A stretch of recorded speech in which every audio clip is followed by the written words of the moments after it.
Rizzo, Rizzo, Rizzo. Today,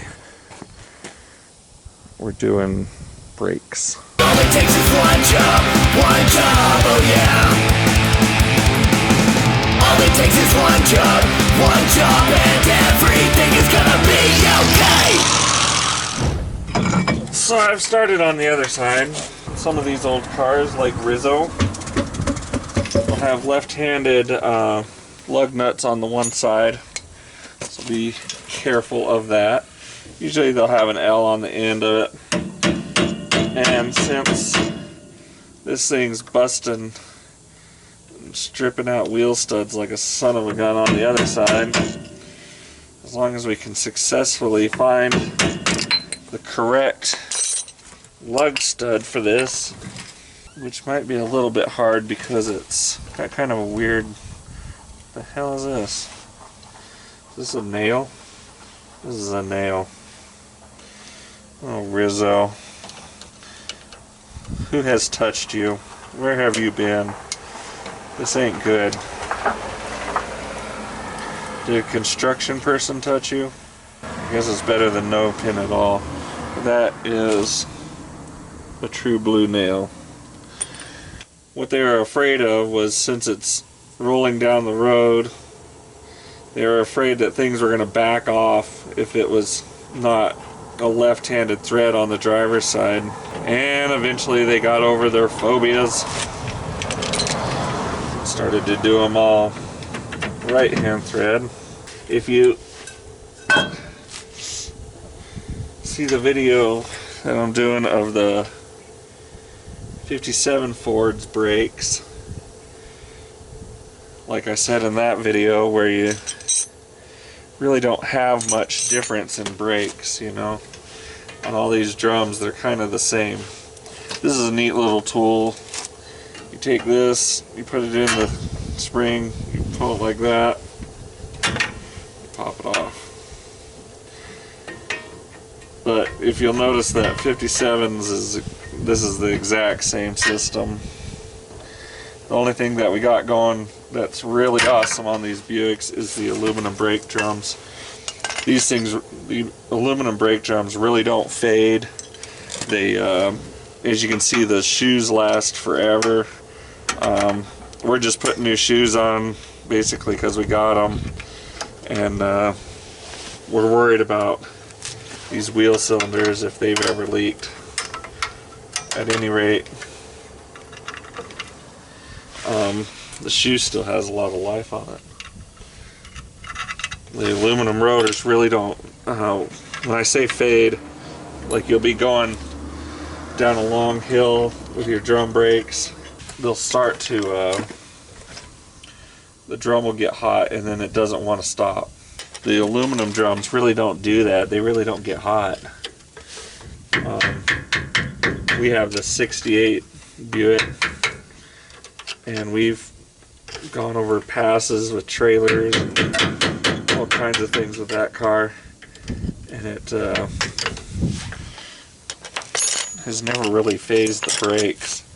So I got all our new hard lines in, and I put in new wheel studs because they had left and right-handed threads, as we talked about. And actually the right-handed threads on the passenger side were in worse shape than the left-handed threads on this side. But our new issue is this rotor will not, or drum will not go over the shoes. The shoes are a little bit too thick, and this will not go on there. I've tried and tried. The solution that I've come up with is I'm cutting a little bit down off of our adjuster here, and I'll show you how I'm doing that. I'm taking a little bit off this piece, which this cap just comes off the adjuster. Taking a little bit off of this, and there's a stud inside. Taking a little bit off of that, drum slit right on, and then I was able to adjust this out a little bit in order to get the right adjustment. Dealing with these old cars, dealing with obsolete parts, sometimes you just gotta do what you gotta do. Here's the new booster I got for Bose. What the fuck?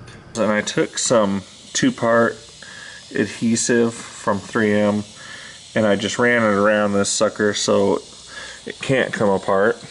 It never should come apart, especially when you're installing it.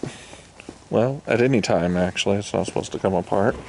So the next thing we got on this lovely little gift that keeps on giving named Rizzo is these bushings have blown out in these front, I think they call them, I don't know what they call them. Support arm. A-arm supporter. Lower control arm support. Bushing. I sprayed them down with some horse piss yesterday because I knew that this might be an issue. Same with the little bolts. I also went around and sprayed all the alignment bolts in case if this needed to be aligned, which I don't know who to send it to for alignment because they would be pissed off at me for sending them this lovely amount of rust. But I hope I can get a socket on there because it is like behind this guy and there is not much room. Let's get our cotter keys out of here and see what we can do. This is a spud wrench. It's an iron worker tool. I found this one out in the road one day. Brought her home. Oh, look at that. See how that whole lower control arm moves there? There we go. I'm a freaking professional. When you're cutting springs, the thing that you want to do is the spring coil will come down and there'll be the end of the coil. What you want to do is when you cut the coil above it, you want to cut it to where it clocks the same, because there's a little holder usually in your lower control arm. This one has it, most cars have it, where that spring kind of locks into. So you want to cut your next spring up at that same spot so it can sit down in that pocket comfortably again. Won't be able to get the camera in there too close to show you, but I think you got the idea.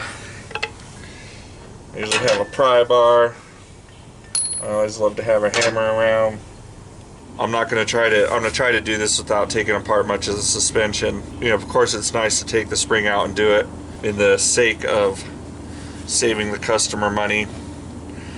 We're going to cut it like this and not risk needing to replace ball joints and stuff because of ripped boots from taking them off and whatnot. So I got the weight off of the control arm here. See if we can't lose a coil here. So we're still looking pretty tall. You know, it is on the jack stands. It is going to settle out a little more. But those first two coils, you know, they're going to be pretty close together. But the second two have a bigger gap.